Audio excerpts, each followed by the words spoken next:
we have to pass the bill so that you can find out what is in it, away from the fog of the controversy. The most important thing that has happened so far, the Supreme Court has upheld the individual mandate, essentially affirming that President Obama's health care law is indeed constitutional.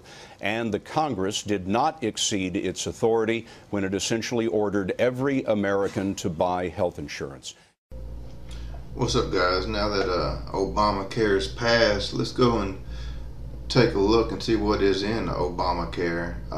If you go to, and I'll put all the links in the box. If you go to HR 3962, this is a bill that was written back in 2009, October 29, 2009. If you go down to page, I think maybe 1501, this is the FDA administration.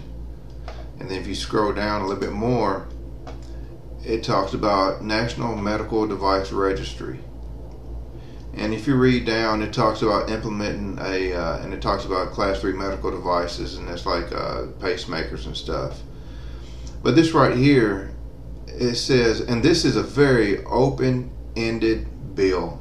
It means they can do whatever they want and have vague language. But it says, may include, as the Secretary determines, who is Obama's puppet, Pelosi, as she deems appropriate, specifies in regulation a Class 2 device that is life-supporting or life-sustaining. What is a Class 2 device? Well, if you go to the FDA, a Class 2 Special Controls Guidance Document, implantable radio frequency transponder system for patent identification and health information. And if you go back here, it's all about data registry, medical device registry, health information, implantable. If you go over here to FDA, Class 2, implantable radio frequency transponder system for patient identification and health information for medical device registry. And also over here, it talks about it.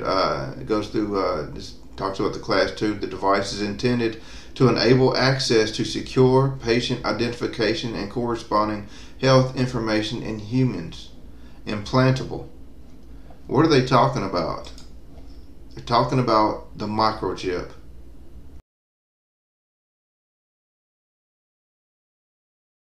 And we'll be faced with equally consequential decisions in the 21st century.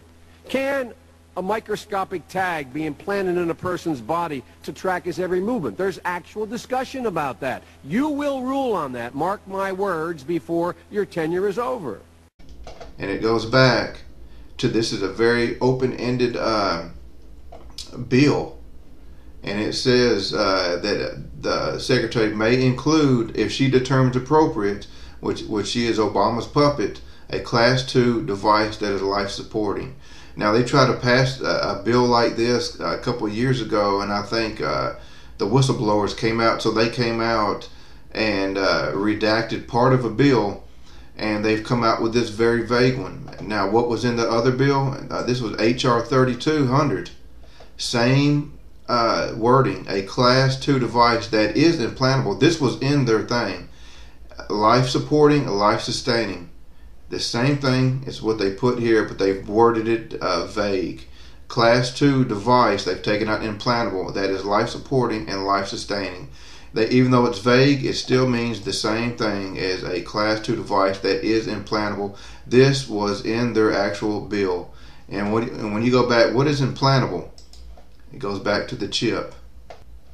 And I think one reason why they took the thing out of the bill and has made it vague is because a couple years ago Ron Paul came out and he said buried deep within over 1,000 pages of this massive U.S. healthcare bill in a non-discussed section titled C11 section 2521, this is HR 3200, National Medical Device Registry, and which states its purpose as, he quotes, that part of the law, and then goes on to say, in a real world speak, according to this report, this new law, when finally implemented, provides the framework for making the United States the first nation in the world to require each and every one of its citizens to have implanted in them a radio frequency identification microchip for the purpose of controlling who is or isn't allowed medical care in their country. They have been talking about the microchip for a while, and it's getting closer and closer to them wanting to implement it. And now that Obamacare has passed, they wanted to establish a national medical device registry, as the Secretary deems appropriate, a Class 2 device that is life-supporting. Class 2 device. Class 2 device. Implantable.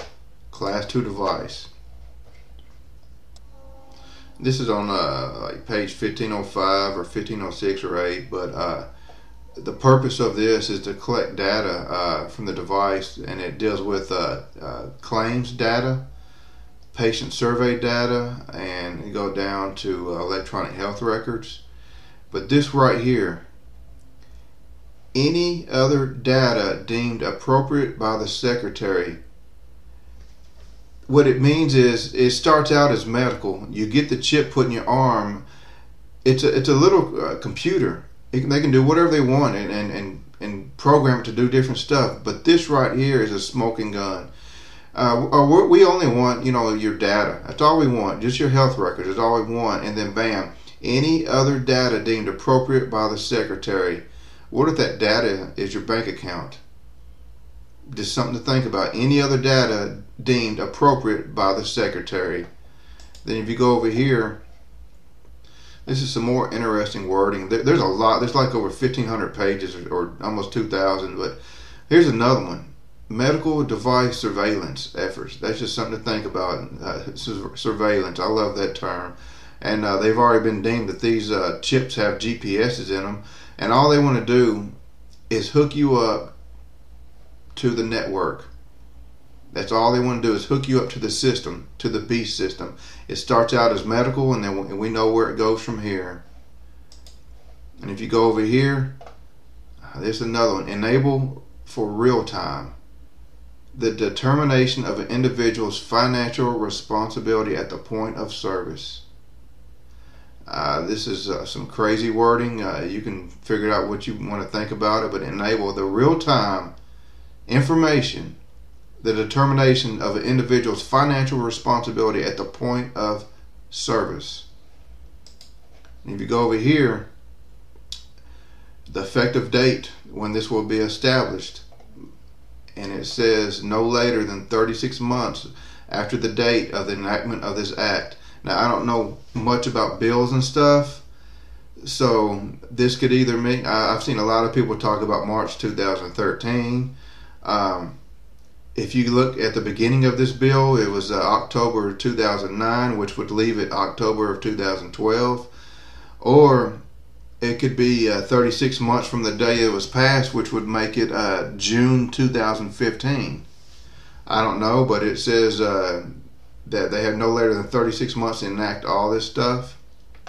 And some people will go to Snopes and look this up, and they'll come off and it's like Snopes say, "Oh, this is all fake." Now, HR 3200 was shot down. That's the one that had this wording in it, but it was shot down.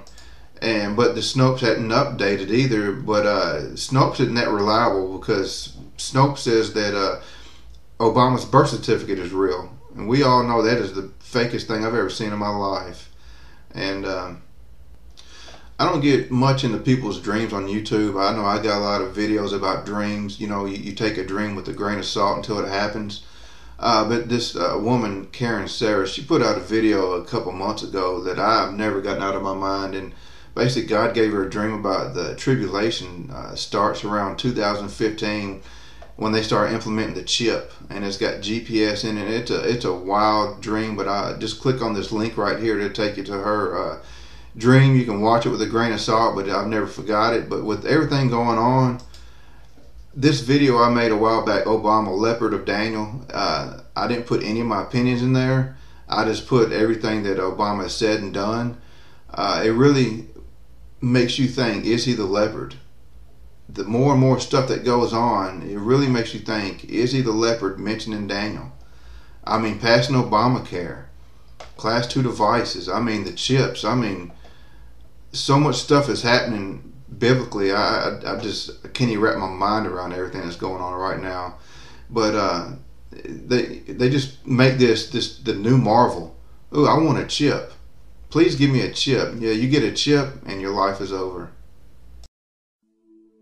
To think something so small can connect you to everything that matters. When your life and all you love are on the line. HealthLink is always with you when every second counts in the emergency room, providing immediate access to your medical records. Because Bob has trouble remembering all his medications. Because I'm in love with my kids' kids. Because my car lost control while driving. Because now I'm looking out for both of us. Because I have diabetes, but it doesn't have me. Because I spend my life in the ER trying to save yours.